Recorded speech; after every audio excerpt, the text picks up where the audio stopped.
Shalom Akim, Kahalalem La Yahawah Shem Yashab Shem Kudash, and double honors to the great and apostles, Thadi Yashab for the strength in order to make this video, and Yaratazar that you also find it edifying and exhorting as well. You know, this one is really a video based on Esau's weaponry. You know, Esau's really upgrading in what he's gonna use. Or really, this is really pertaining to the weaponry of which not everyone knows that Esau actually has. As you can see from the documentary, the little video documentary here, as it's named, it says the age of laser warfare has begun. And this is by a channel named Real Engineering. I saw this and I recommend. I decided, okay, let me watch this first and get some information on it. And it's true. And it actually dawned on me because of the fact that Esau could actually use these weapons. Not could, he will. I believe he will, because of course when Yahawah comes back with the chariots as well, Esau and these other nations, they're gonna face Yahawah and the angels and try and attack them, but they will fail daily. So the Most High's, of course, upgrading their weaponry. It's not even gonna be an even fight. That's the thing. So, but it's like, when you have how can I say this? As I name, let me read the title of the video of this, the one that I'm making right now. It said, I named it Yahawah is preparing Esau to be at his worthless pinnacle before defeat. Now the reason why I named it that, his worthless pinnacle, is because no matter how high the Most High brings Esau up to, which he will, we're gonna get some precepts on that too. He's still gonna be brought down anyways, man. Esau's technology, Esau's blessing will be nothing in comparison to the technology, the ancient technology of the chariots, man. Which really, imagine ancient technology, which is really in Esau's eyes futuristic technology. Like he says, 1,000 years into the future, man. Where you got Esau in his movies, he always talks about hover cars, man. I remember watching Back to the Future recently as well. There were some hover cars in the part 2 of Back to the Future as well. But the thing is, Esau still hasn't achieved that as well, man.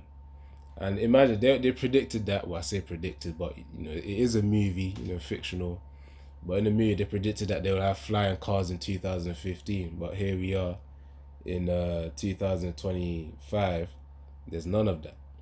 But anyways, man, let me get a preset first to begin with. Then Yaratazar, I want to play just a few portions of this video, and that'll pretty much be the main point, man. Because the chariots got lasers on them, and that's what's gonna aid in the fire and of course the destruction of Babylon the Great as well. They will also be used as judgment, for Two-Third Jake over there in America.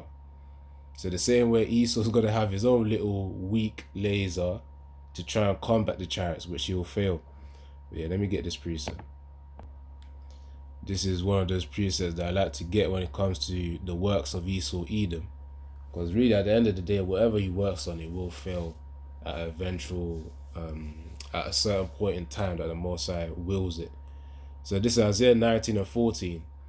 It says here, the Lord Yahawah hath mingled a perverse spirit in the midst thereof, and they have caused Egypt to err in every work thereof, as a drunken man staggereth in his vomit.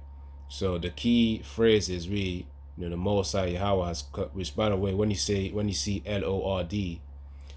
it's supposed to say Yahawah there, man. That's reference to the Most High. Of course, if you actually get to the blue letter and the root of it, this is just a quick thing. You can see here it says Yahawah, but that's not the name. That's not the equivalent name in the ancient Hebrew. In the ancient Hebrew, it's 21 letters that end in the sound R, and then one of those letters gives off the sound I. So R, like R, Ba, Ga, Da, Ha, all up to 21 letters, but one of those letters is I. So really, it's supposed to say Ya, Ha, and then Wa. Not Va, Wa.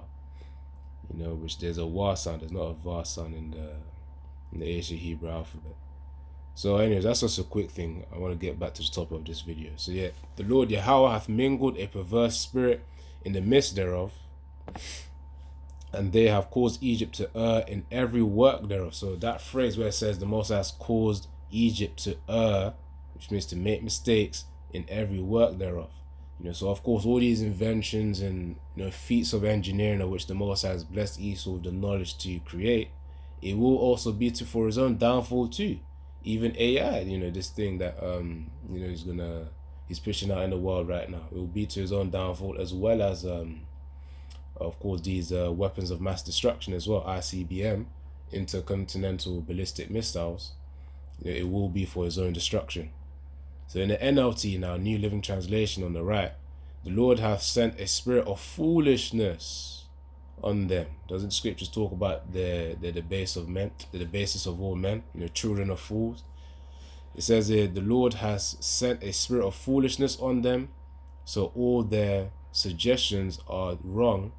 They cause Egypt to stagger like a drunk in his vomit. And Egypt could also be in this context, refer to America, spiritual Egypt, spiritual Sodom and Gomorrah, and spiritual Babylon the Great, So you could also call it Rome as well. There's many references of America here, man, in the scriptures too, without blatantly, of course, saying the name. Because if the scriptures were to blatantly say, yeah, America the Great is the actual, is actually Babylon, is actually Egypt, the modern day Sodom and Gomorrah, then the scriptures it'll be quite a hard thing to actually grasp the scriptures, man. Esau would have done a wicked work with it, to hide it, to burn it, so the Most High, of course, as Apostle Tahar says, man, you got to learn to speak in code and read the Bible. It's full of codes, man. And on that point, let me get that. Proverbs should be within the first few verses. This is Proverbs 1, verse 1. Actually, where's the keeper? Hold on.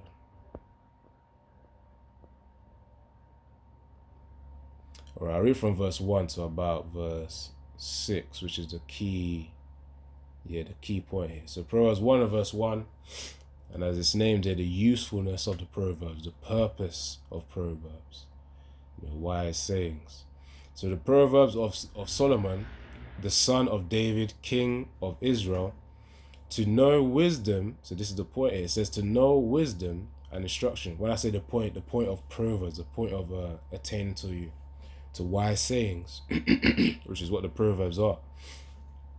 So verse 2, to know wisdom and instruction, to perceive the words of understanding, to receive the instruction of wisdom, justice and judgment and equity, to give subtlety to the simple, to the young man knowledge and discretion.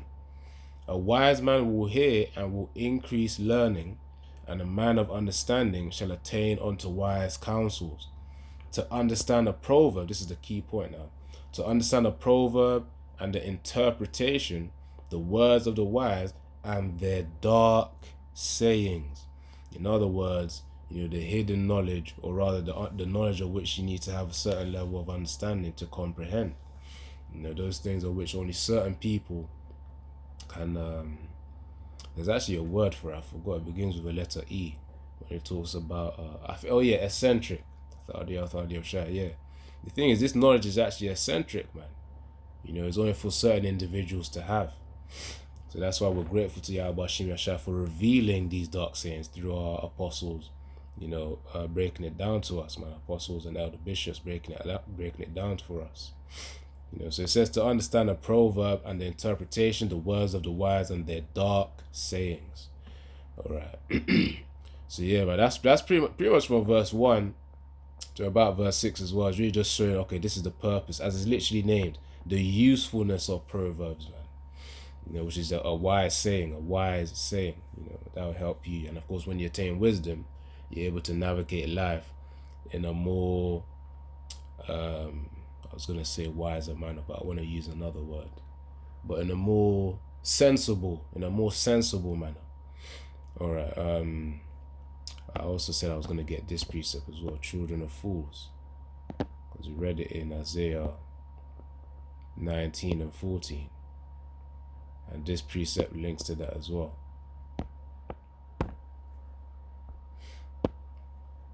This is Job 30 and verse 8. It says, they were children of fools. This is reference to Esau, Edom. They were children of fools, yea, children of base men. They were viler than the earth. It says in the NLT on the right, Job 30 and 8, they are nameless fools, outcasts from society, and which Esau actually was an outcast, considering his origin in the Caucasus Mountains as well. So that's the point there. So Job 30 and 8 linked to Isaiah 19 and verse 14, where it says in the NLT, I'll read in the NLT because it makes it quite clear as well. Isaiah 19 and 14 in the NLT, the right side here, it says, the Lord Yahawah has sent a spirit of foolishness on them. Remember, they're referred to as base men in Job 30 and 8. So all their suggestions are wrong. They cause Egypt to stagger like a drunk in his vomit. So it's simple as that, man. The Master is going to make Esau trip up when he's creating all these works. That's why he's got bugs in his softwares and pretty much things of that form, man. You know, his creations are flawed. That's just the best way to put it. Anyway, so look, you know what I mean? Well, you know, you gotta bring out the precepts, innit? So let's begin with the video, and the answers are, you know, little by little, bring out some more precepts as well. Alright, so again, the age of laser warfare has begun from the channel Real Engineering. Yaratazar, that I remember to link this in the description in case you want to watch a little documentary on this. Imagine a battlefield of the future, one where this 1 megawatt laser turret exists. It fires green. Imagine a battlefield of the future, one where this 1 megawatt laser turret exists. It fires green beams of light from its 1 meter wide turret, powered by a 100 kilowatt hour battery. That's enough for 6 minutes of continuous firing. The whole weapon fits inside a standard shipping container, and it can be carried by most heavy trucks. If a generator can be hooked to the truck's own 500 horsepower engine, then the battery can be recharged in about 16 minutes. Initially, I thought it was actually, it could be recharged in about 6 minutes. This laser can focus in about 6 minutes, but obviously that was my mistake. You know, it was actually 16 minutes, you know, so 16 minutes for it to recharge then. Of course, this is him talking about a, I guess, theoretical future, but of course Esau's working at it. He's working at it. Beam onto a 5 centimeter wide spot at a distance of 50 kilometers. There, the intensity will be 50 kilowatts per square centimeter. Now introduce some targets. A nearby air defense radar picks up a squad of 4 jet aircraft flying low. It transmits the tracking information to the laser. Normally, the pilots have 40 to 60 seconds from hearing the radar warning signal to release their payload and duck down behind the horizon, breaking the targeting lock. But lasers travel at light speed. The beam weapon turns the first plane into a fireball within 200 milliseconds of firing. The whole engagement is over within 4 seconds. This technology will change how wars are fought, and they are already being deployed in live war zones today. How do they work, and how will warfare change? Let's investigate the impending era of laser weapons. This is actually Esau's desire as well. It shows, because remember, his desire is to be like the Most High. And the Most High has had the angels have their vehicles of the heavens, as I like to call them as well, because the chariots can produce lasers, and also Esau wants to have that same power as well. So you can liken that onto, you know, Esau's trying to be like the Most High. In fact, let me just get that preset quickly. This is Isaiah 14 and verse 13. For thou hast said in thine heart, I will ascend into heaven. I will exalt my throne above the stars of the Most High. I will sit also upon the mount of the congregation in the sides of the north. I will ascend above the heights of the clouds. I will be like the Most High. He says, but verse 15 says, yet thou shalt be brought down to hell, to the sides of the pit. So that state of destruction, which is what hell represents here. You know, not a literal hell. Now it says for verse 13, for you said to yourself, I will ascend to heaven and set my throne above the Most High stars. I'm reading the NLT now, by the way, the right side. For Isaiah 14:30, for you said to yourself, I will ascend to heaven and set my throne above the most high stars. I will preside on the mountain of the gods, far away in the north. I will climb to the highest heavens and be like the Most High. You see? It says in verse 15, instead you will be brought down to the place of the dead, down to its lowest depths. So of course, you'll be destroyed, man. Quite literally, of course, Babylon the Great, we know now what it's destined for. Jeremiah 51 verse 25, about it becoming a burnt mountain. So quite literally, it will be a burnt piece of land. When there's nuclear missiles, as it says in Joel 2, the army, that's going to be sent representing the nuclear missiles. That's Esau's destruction right there, especially with his military might. Anyways, all right, back to the video. Let's investigate the impending era of laser weapons. Militaries around the world are spending millions of dollars each year developing laser weapons and mounting them on trucks and ships or integrating them into air defenses. What's got them so invested in this technology? The lasers you probably know about are very weak. Handheld laser pointers have beam powers measured in milliwatts, while the bright beams of a laser show manage a few tens of watts. These are far less powerful than even a light bulb, but it's very concentrated light, so it will damage camera sensors or injure your eyes. Military lasers like rangefinders or target designators are not much more powerful than that. They only need the beam to bounce off a surface and remain visible across a large distance. A laser weapon tries instead to blow it up, by melting metals and exploding fuel tanks. It does this by focusing tens of thousands of watts onto a small point on the target, as if it was being heated by a dozen blowtorches. The most powerful of these laser weapons wields 300 kilowatts, which is equivalent to delivering a stick of TNT to a target every 3 seconds. That's what we have today. What military planners dream of is a laser with a megawatt of power, with a few extra features. It would produce green wavelength light instead of invisible infrared, and be focused by a large 1 meter diameter mirror in a turret. We will explain how it works, but first, let's see what it can do.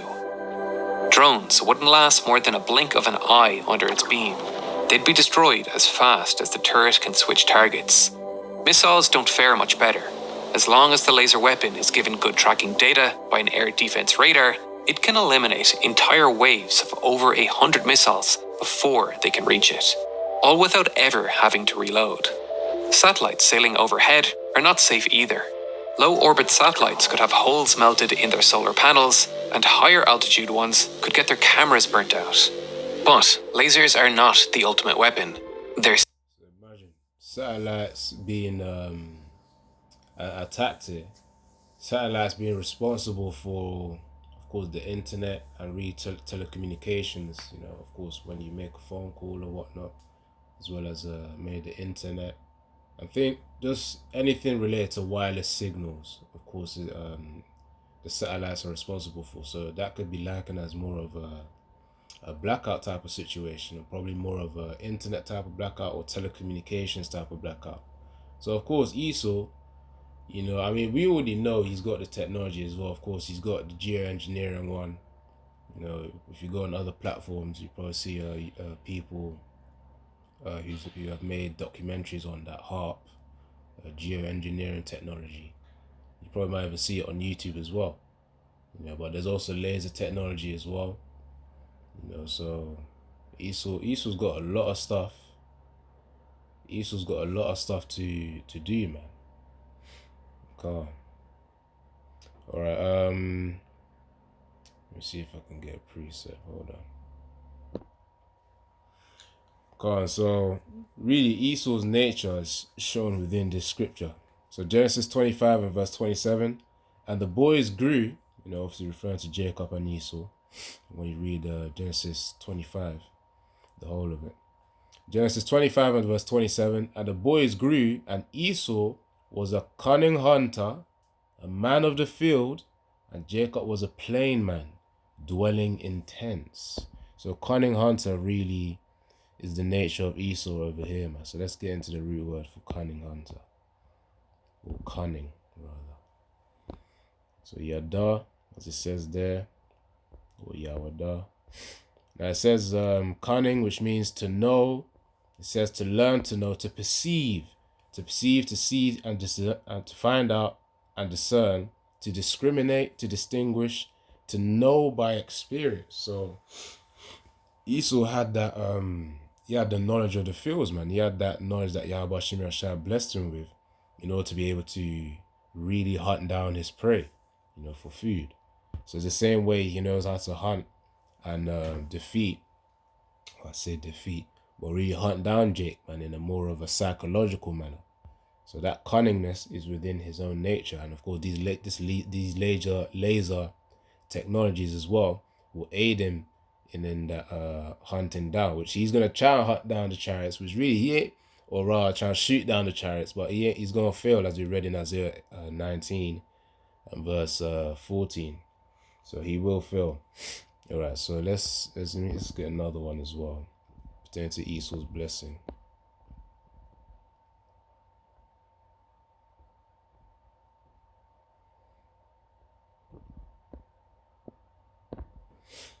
This is Genesis 27 and verse 39 to about verse 40. It says, and Isaac his father answered and said unto him, behold thy dwelling. So this is the blessing from Isaac to Esau, which Isaac is Yahawah in the past reincarnation. Again, that's another video. And Isaac his father answered and said unto him, behold, thy dwelling shall be the fatness of the earth, and of the dew of heaven, from above. So of course, with his aircraft that he's been blessed with, you have control of the skies and of the earth and of the seas too. And it says in verse 40, and by thy sword shalt thou live, and shalt serve thy brother. So Esau will be a servant to Jacob as well, eventually. Because of course right now we're undergoing the curses. But when Yahawah comes back, he will be a servant. It says, and it shall, so key word, it says, by thy sword shalt thou live. Laser is just another type of sword, in the modern day context, today's context. And it shall come to pass when thou shalt have dominion, that thou shalt break his yoke from off thy neck.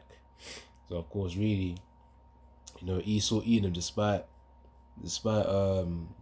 being from the Caucasus Mountains, the Most High would increase him for a season, and after increasing him, he would then have his downfall before his then okay. He ain't gonna rise up no more anymore, man. No more. That's why I keep repeating it. Esau's as I named it, Yahawah is preparing Esau to be at his worthless pinnacle before his defeat. So all this laser technology, all the noise that the Most High is giving him, all that, it's all in vain, man. It's like propping up yourself just to fail. So Jeremiah 49 and verse 16, thy terribleness hath deceived thee, and the pride of thine heart, O thou that dwellest in the clefts of the rock, that holdest the height of the hill, though thou shouldest make thy nest as high as the eagle, I will bring thee down from thence, saith the Lord Yahawah. So Yahawah will be the one to defeat Esau Edom, man. All this pride based on his achievements and feats, it's because the Most High allowed you to achieve it. He gave you the strength to achieve it. He gave you the technology, the knowledge, the wisdom of these things, of the world and of the resources in order to be able to construct these tools that you take your pride from, external validation from. But yeah, anyways, verse 16 again in the NLT, Jeremiah 49 and 16, you have been deceived by the fear you inspire in others. Here's the terribleness in the KJV, but now the NLT. And by your own pride, you live in a rock fortress. You see, that's reference to them bunkers, man, eventually too. It says, and also metaphorically too, because of course, he takes so much pride in his own security that ain't nothing gonna happen to him. But he's gonna realize that no, your security is in vanity. That's why his fall is inevitable. You live in a rock fortress and control the mountain heights. And it's true, remember the movies where they have them underground bunkers where Esau can see through the satellites where certain nuclear missiles are projecting from or being sent to. What was that movie name? There was a movie called I forgot the name, but it was a recent one that was on it's on Netflix, but a DEFCON 1. It's not the name of it, and I've made a video on it in the past, like probably a few months ago. But nevertheless, the point is they have their computer systems there in order to track down missiles or just to pretty much get some intel, which intel is just short for intelligence, which is really just knowledge or information on the current situation that's being had, like whether war's going on or someone sending a missile or things of that form.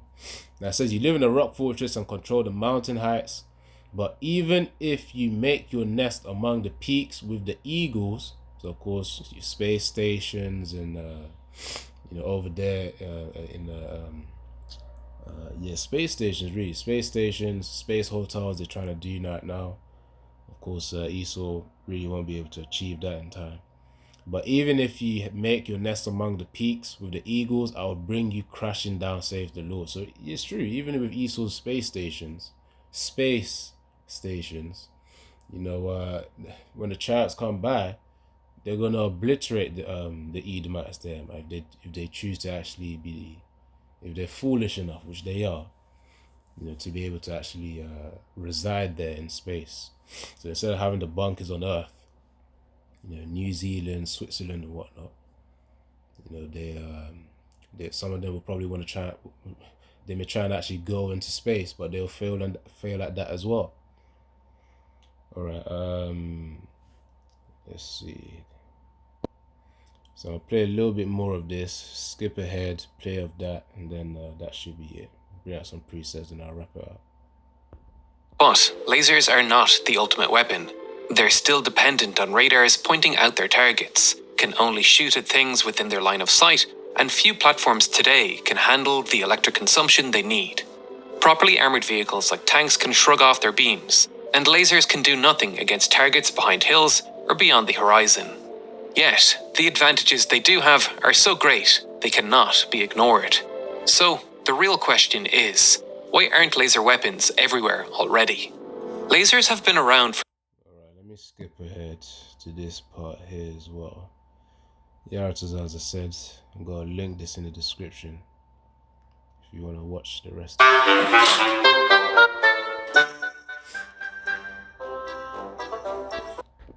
Easier for the laser to defeat. The effects are compounding everywhere, and they hurt Western militaries the most. They are the ones that aim for air dominance and expect to use their large number of non-stealthy aircraft to wipe out ground forces once they achieve it. Lasers are an inexhaustible counter to that strategy. Lasers have an effect at a grander scale too. Ballistic missiles are terrifying because they are very expensive to defend against, so few sites are protected. Nuclear warheads come screaming down at extreme velocities, slamming into the ground 15 to 30 seconds after touching the atmosphere. A single megawatt laser turret could only defeat a handful of them in that time. It's not a perfect defense, but it might be something many nations could afford to set up. You see all those lasers there? That's what Esau's going to try and do, to try and defend against them nuclear missiles when they're coming back. But, as the scriptures say, that the Most High make them to fail, man. Isaiah 19 and 14 again, I believe there's also another precept based on that. I think in Joel 2, if I believe. But yeah, the point is their system's gonna fail, man. Whatever defenses that they think they got, they're gonna be finished, man. You can see the illustration here, all the lasers trying to target their missiles. Alright, this is Joel 2 in verse 1 in the KJV, so the left side here. Blow ye the trumpet in Zion and sound an alarm in my holy mountain. Let all the inhabitants of the land tremble, for the day of the Lord Yahawah, but Hashem Yahushua cometh, for it is nigh at hand. A day of darkness and of gloominess, a day of clouds and of thick darkness, as the morning spread upon the mountains, a great people and a strong, there hath not been ever the like, neither shall be any more after it, even the years of many generations. So that great people is really talking about these nuclear missiles, man. I refer to them as a great army, for roughly paraphrasing earlier on in this video, but really it mentions great people in verse 2 here. So Joel 2 and verse 3, and this is proof that's talking about the nuclear missiles. A fire devoureth before them, and behind them a flame burneth. And that's how, it's getting, it gets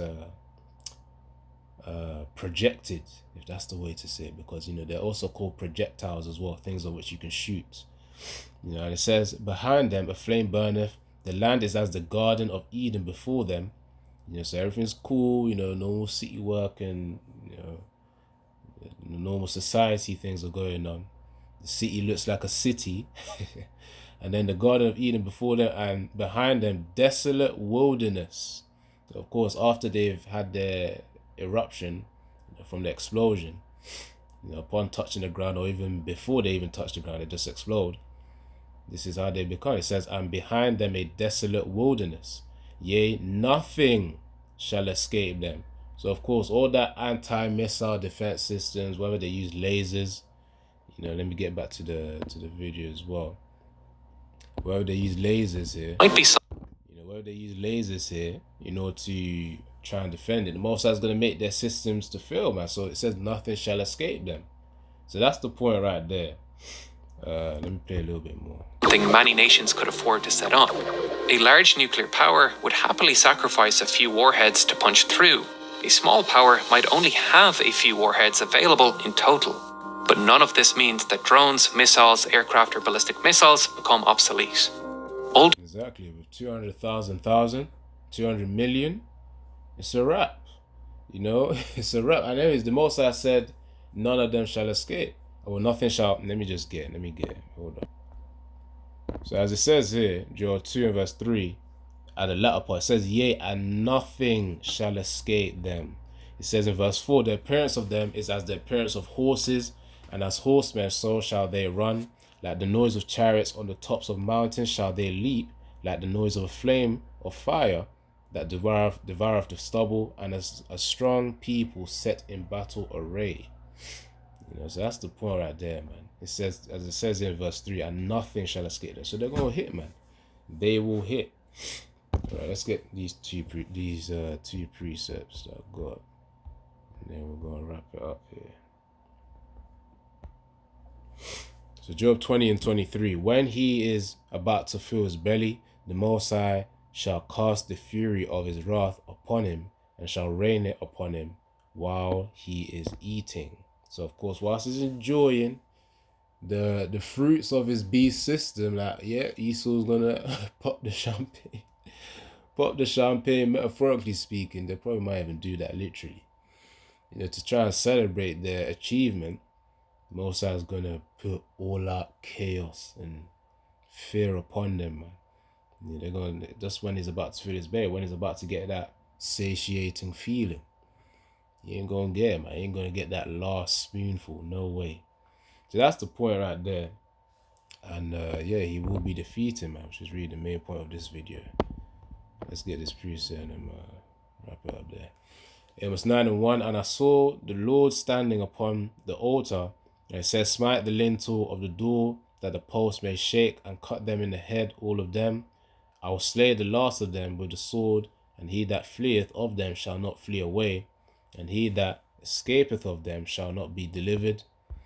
It says here, I was reading the title, so it says the Most High's judgment unavoidable. So anyway, so verse 2, it says, though they dig into hell, so even though Esau Edom has his bunkers, thence shall mine hand take them. Though they climb up to heaven, thence will I bring them down. So that's really it, man. Let me read verse 2 in the NLT. Even if they dig down to the place of the dead, the graves, because obviously that's the soil, the bunkers, I will reach down and pull them up, even if they climb up into the heavens, and I will bring them down. That's literally what the elect is going to do. after they've descended, you know, from the chariots, crowning ceremony done, you're gonna come down in that glory, and then that's when Esau's gonna have to start that. It's gonna be Esau's slave trade now. That's how it's gonna be. So, anyways, we'll end off there, Yaratazar, and you know, on to the next one, as Akim say. So, Shalom, Yabashim Yashai Brakatha, Kahalarim La Yahabashim Yashai Bashim Rakakudash, and once more, double honors to the great Muslim apostles and the elder bishops of Great Muslim. Shalom, Yabashim Yashai Brakatha.